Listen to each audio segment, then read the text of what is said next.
long and short. Welcome back to another episode of Davidson at Last. Today I'm going to introduce a very common problem that we business entrepreneurs always encounter, and this is about time. Now, there are actually usually two divisions for time: the present and future. Now, if you think about any present operations that you have to do day in and day out in your business, what can you think of?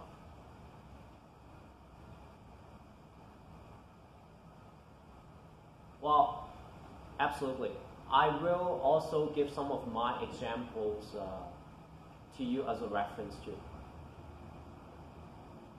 Most of the time, whenever we step into the office, we think about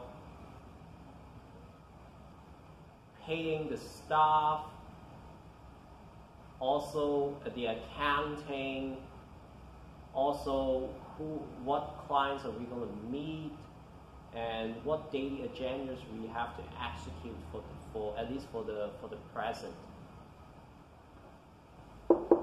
How about future? What kind of activities for the future can you think about in your business? In my case, those are mostly how are we going to take our company to the next level in another 5 years? What do we have to learn in a couple of years to make sure that our marketing effort is sufficient to meet our growing clients? There are many questions that we have to ask for the future as well. And the one reason that makes this lesson important today is that lots of people have lost the balance between these two, present and future. For myself, and actually lots of friends I've talked to, when we step into the office, we only think about those day in and day out activities like, oh, how much do I have to pay the staff by the end of this month? And do I have to meet this client today or tomorrow? How many new people, new clients I have to follow up with? How many meetings are there today?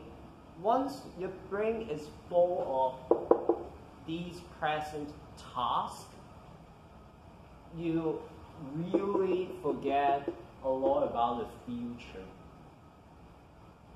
And once you lose the balance, then what happens is your company suddenly loses the direction in this long journey in your business venture. And that is dangerous, because keep moving without a sense of direction, it will only lead to a crash. Now, what happens if you only think about the future but not the present?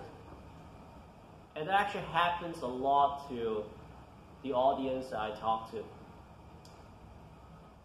Especially when you're a startup, you always think about those big goals. Oh, how am I going to grow this company in 3 years or 5 years? Oh, are we going to do an IPO or just sell this company to this another big company so that we just get all the money? Or how are we going to maybe renovate the office in the next 5 years?